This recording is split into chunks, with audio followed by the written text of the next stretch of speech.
திருவண்ணாமலை தூய்மையின் முன்னோடியாக தமிழ்நாட்டுக்கு எடுத்துக்காட்டாக மாறியுள்ளது.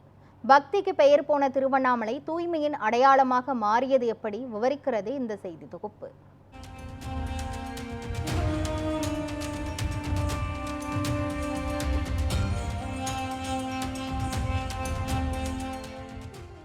மாதம் லட்சக்கணக்கான பக்தர்கள் வந்து செல்லும் திருவண்ணாமலை அதன் தூய்மை பணியில் காட்டும் சிறப்பான சேவையால் தமிழகத்தின் மற்ற நகரங்களுக்கு ஒரு சிறந்த முன்னோடியாக விளங்குகிறது. பக்தி தரும் திருத்தலங்களில் ஒன்றான திருவண்ணாமலையில் கார்த்திகை மாதத்தில் நடைபெறும் தீப திருவிழாவில் தமிழகம் மட்டுமின்றி ஆந்திரா, கர்நாடகா, தெலுங்கானா மற்றும் உலகெங்கும் இருந்து 50 லட்சத்திற்கும் மேற்பட்ட பக்தர்கள் திருவிழாவுக்காக திருவண்ணாமலையை நோக்கி வருகிறார்கள். இதன் பின் மாதந்தோறும் பௌர்ணமி அன்று மட்டும் 5 லட்சத்துக்கும் மேற்பட்டோர் திருவண்ணாமலை கோயிலில் சுவாமி தரிசனம் செய்கிறார்கள். அண்மை காலமாக திருவண்ணாமலை கோயிலில் வழிபாடு நடத்துபவர்களின் எண்ணிக்கை தினசரி 50,000 முதல் 1 லட்சம் வரை அதிகரித்துள்ளது. இந்த பக்தர்களுக்கென்று கிரிவல பாதைகளில் தினசரி அன்னதானம் நடத்தப்படுகிறது. பக்தர்களின் வயிற்றுக்கு உணவிடுவது சிறந்த தொண்டாக இருந்தாலும் கூட அன்னதானத்தோடு சேர்த்து வழங்கப்படும் பிளாஸ்டிக் பாட்டில்கள் மற்றும் பிளாஸ்டிக் பொருட்களால் சுற்றுச்சூழல் மாசுபாடு ஏற்படும் அபாயமும் இருந்தது. இதனால் கிரிவல பாதை, நகர்ப்புற சாலைகள் ஆகியவை பிளாஸ்டிக் கழிவுகளால் மாசடைந்து விட்டது. நம்ம மக்கள் தொகை எந்த அளவுக்கு அதிகமாகுதோ அந்த அளவுக்கு குப்பையோட ஆதிக்கமும் அதிகமாயிட்டு இருக்கு. மக்கள் வந்து போகிற இடத்துல குப்பைகளை வந்து உடனுக்குடன் கிளீன் பண்ணும்போது மற்ற இடத்துல பார்த்தீங்கன்னா அதே மாதிரி ஃபாலோ பண்ணலாம்ல. திருவண்ணாமலை மாநகராட்சி ஒரு முன்மாதிரியை வச்சுட்டு மற்ற மாவட்டங்கள்லேயும் அதை ஃபாலோ பண்ணலாம்ல.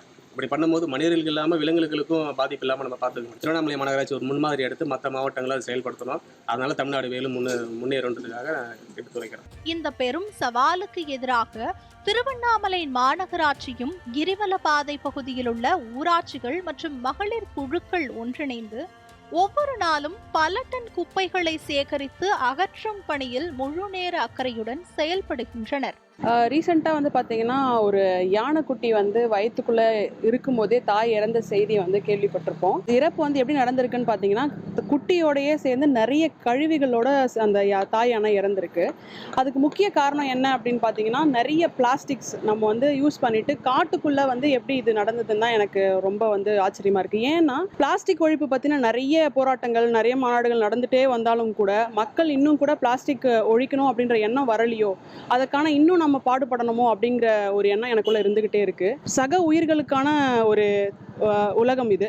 அதுல வந்து எல்லா உயிருமே வாழணுங்கிறது தான் இயற்கையோட நியதி. அதுக்காக எல்லாருமே கை கோக்கணுன்றது என்னோட விருப்பம். சேகரிக்கப்பட்ட குப்பைகள் மைதானத்திற்கு கொண்டு செல்லப்பட்டு மக்கும் மற்றும் மக்காத குப்பைகளாக பிரிக்கப்பட்டு உரமாக மாற்றப்படுகிறது. இவ்வாறு ஒவ்வொரு நாளும் லட்சக்கணக்கானோர் விட்டு செல்கின்ற குப்பைகளை சுத்தம் செய்யும் சிறந்த பணியில் திருவண்ணாமலை ஈடுபட்டு வருகிறது. இத்தகைய முயற்சிகள் தமிழகம் முழுவதும் நடைமுறைக்கு வர வேண்டிய அவசியம் மிகுந்ததாக உள்ளது. திருவண்ணாமலைக்கு நிறைய பேர் கிரிவலம் வரும்போது நிறைய பிளாஸ்டிக் கழிவுகளை வந்து இங்கே போட்டுட்டு போகிறாங்க. இப்போ லாஸ்ட்டாக சித்ரா பௌர்ணமி அப்போ கூட ஒரு 40 lakhs பீப்புள் வந்து போயிருந்தாங்க. அப்போது ஒரே நாளில் வந்துட்டு இங்கே மாநகராட்சி வந்து மொத்தமாக க்ளீன் பண்ணிட்டாங்க எல்லா குப்பை கழிவுகளையும்.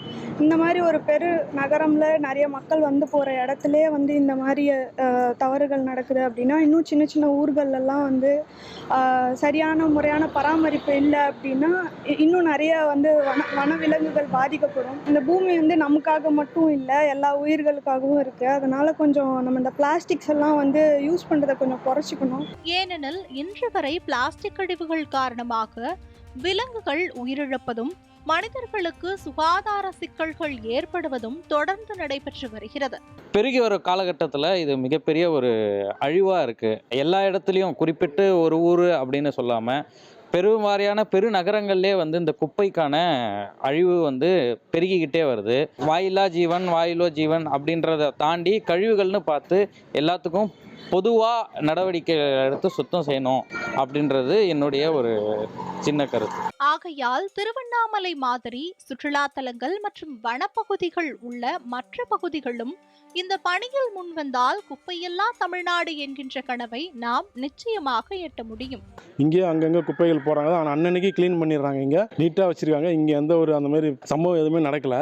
எப்போயுமே வந்து நீட்டாக வச்சுருக்காங்க. இங்கே அதை வந்து நீங்கள் எல்லா ஊர்லேயும் அதை ஃபாலோ பண்ணிங்கனாக்கா விலங்குகளுக்கு எந்த ஒரு தீங்கும் இல்லாமல் நல்லபடியாக இருக்கும். நியூஸ் 7 தமிழ் செய்திகளுக்காக திருவண்ணாமலை செய்தியாளர் எஸ். செந்தில் முருகன்.